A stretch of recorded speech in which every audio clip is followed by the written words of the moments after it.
नमस्कार, आप देख रहे हैं लोकोत्तर न्यूज। मैं हूं आपके साथ हर्षिता। आइए करते हैं खबरों से शुरुआत। देश भर के साथ मध्य प्रदेश में 16 जनवरी से वैक्सीनेशन शुरू हो जाएगा। सबसे पहले फ्रंटलाइन वर्कर्स को वैक्सीन लगाई जाएगी। इसमें सबसे ज्यादा रिस्क वाले और पुरानी बीमारी से पीड़ित लोग भी शामिल किए जाएंगे। हालांकि फिलहाल गर्भवती और 18 साल से कम उम्र के बच्चों को वैक्सीन नहीं दिया गया। इसके साथ ही अगर किसी को सर्दी, जुकाम और बुखार है तो उसे ठीक होने के 4 सप्ताह बाद टीका लगेगा।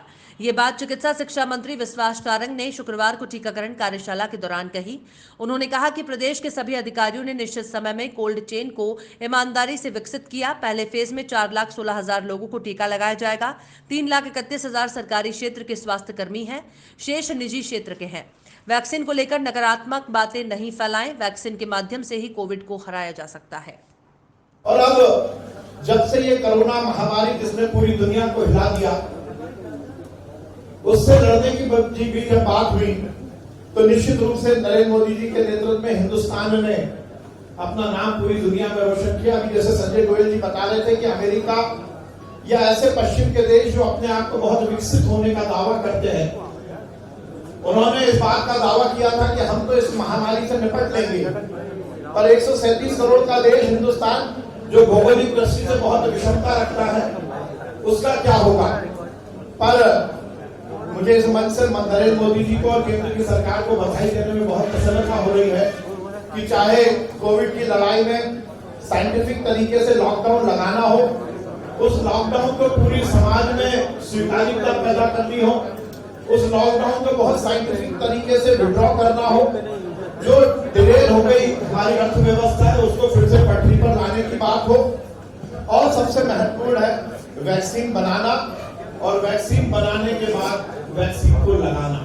इस पूरे मामले में नरेंद्र मोदी जी की सरकार ने जो कुछ किया है, मैं उनको बहुत बधाई दूंगा और उनके माध्यम से इस देश के वैज्ञानिकों को बहुत बधाई दूंगा। जैसे सुलेमान साहब कह रहे थे कि आमतौर पर किसी वैक्सीन को डेवलप करने में और लगाने में 6 से 7 साल लगते हैं, पर इस देश के वैज्ञानिकों की ये मेहनत है कि 1 साल के अंदर हमारे यहाँ अभी 2 वैक्सीन आई है और पाइपलाइन में लगभग 4 वैक्सीन और हैं जो आत्मनिर्भर हिंदुस्तान की परिकल्पना को स्थापित करेंगी।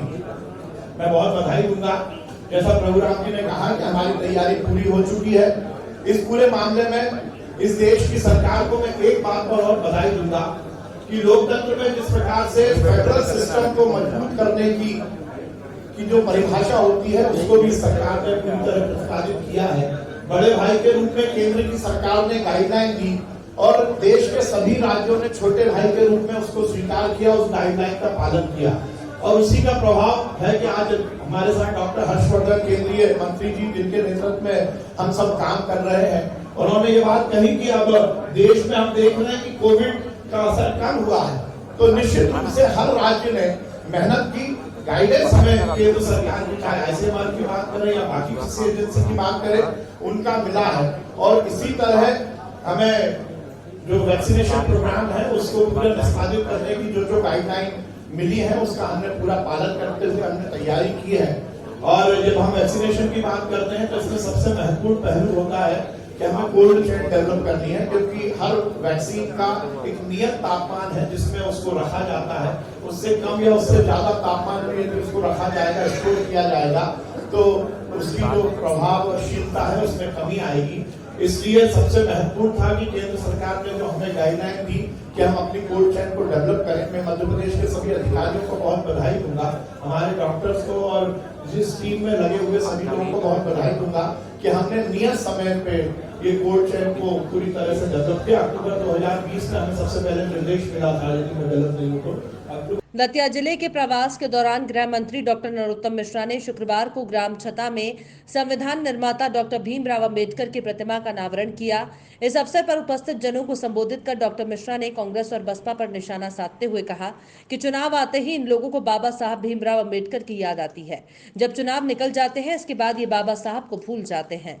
आज ऐसे लोगों से सावधान रहने की जरूरत है। उन्होंने बाबा साहब भीमराव अंबेडकर की प्रतिमा का विधिवत अनावरण किया।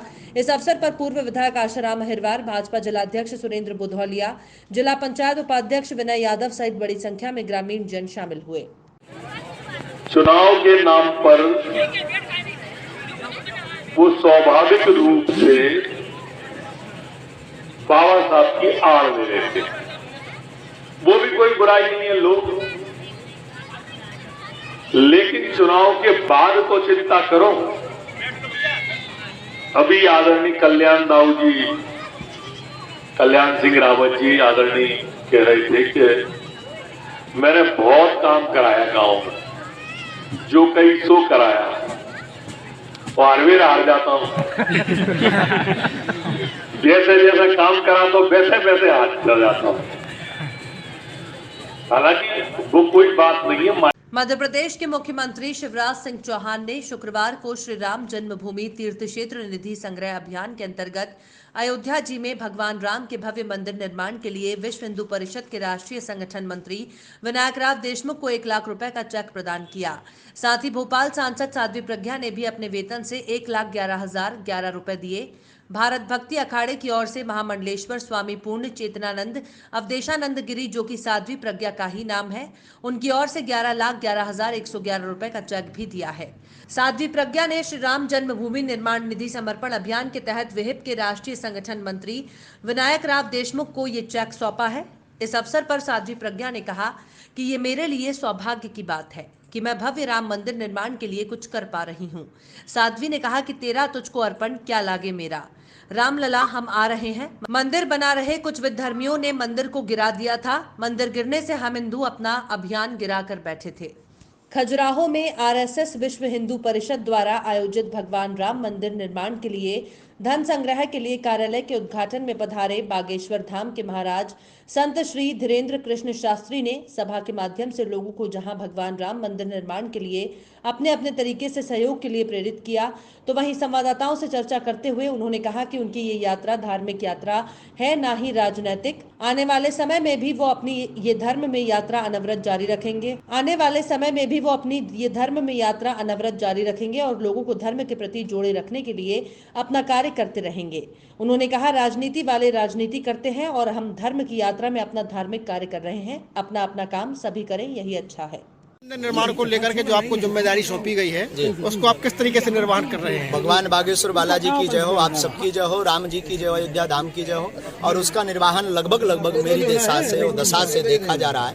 मेरी बुद्धि कहती है कि 24 घंटे में जब भी मुझे जहाँ के लिए भी आदेश लगेगा और जो जिम्मेदारी सौंपी गई है उसका निर्वहन भली पूर्वक कर रहे हैं, और जब तक तन में प्राण रहेंगे तब तक करते हैं। धर्म के क्षरण का जो आप भरण इस समय कर रहे हैं अपने धर्ममयी वाणी के माध्यम से, ये अनवरत जारी रहेगी इस राम यात्रा के माध्यम से, या आने वाले समय में भी? भगवान बालाजी ऐसी कृपा करेंगे, केवल राम यात्रा से नहीं, अनेक प्रकल्पों से, समाज सेवा से, साधु सेवा से, गौ ब्राह्मण सेवा से, गंगा सेवा से, मतंगेश्वर महादेव की सेवा से ये यात्रा अनवरत जारी रहेगी जब तक प्राण रहेंगे तब तक। और जितने बागेश्वर बालाजी के स्नेही स्वजन हैं, जुड़े हुए परिवारजन हैं, उनके द्वारा भी ये कार्य जारी रहेगा। तो आपकी धर्म यात्रा रहेगी कि आने वाले समय में राजनीतिक यात्रा भी शुरू? राजनीति और व्यास नीति दो अलग अलग नीतियां हैं। वर्तमान में हम केवल जो है व्यास नीति के सेवक हैं। राजनीति अपना कार्य कर रही है, व्यास नीति से बड़ी नहीं। मुल्ताई के फव्वारा चौक पर विधायक सुखदेव पांसे के नेतृत्व में किसान विरोधी बिल वापस लेने सहित किसानों को हो रही दुर्दशा के विरोध में धरना प्रदर्शन किया गया। धरना प्रदर्शन के बाद विधायक पांसे के नेतृत्व में बड़ी संख्या में कांग्रेसी कार्यकर्ता फव्वारा चौक से लेकर तहसील कार्यालय तक जमकर नारे लगाते हुए पैदल पहुंचे, जहां विधायक पांसे द्वारा किसान विरोधी बिल वापस लेने और किसानों की हो रही दुर्दशा के विरोध में महामहिम राष्ट्रपति के नाम मुल्ताई एसडीएम हरसिमरन प्रीत कौर को ज्ञापन सौंपा। ज्ञापन में किसान विरोधी कानूनों को तत्काल वापस लेने, मुल्ताई प्रभात पट्टन किसान व्यापारियों के बिजली के बिलों को माफ करने, कोरोना काल में दुकानदारों को जलकर संपत्ति कर आदि में छूट देने, आबकारी ठेकेदारों द्वारा जबरदस्ती आदिवासियों पर मुकदमे लाने और किसानों को निरंतर विद्युत आपूर्ति सहित तत्काल ताप्ती महोत्सव कराने की मांग की।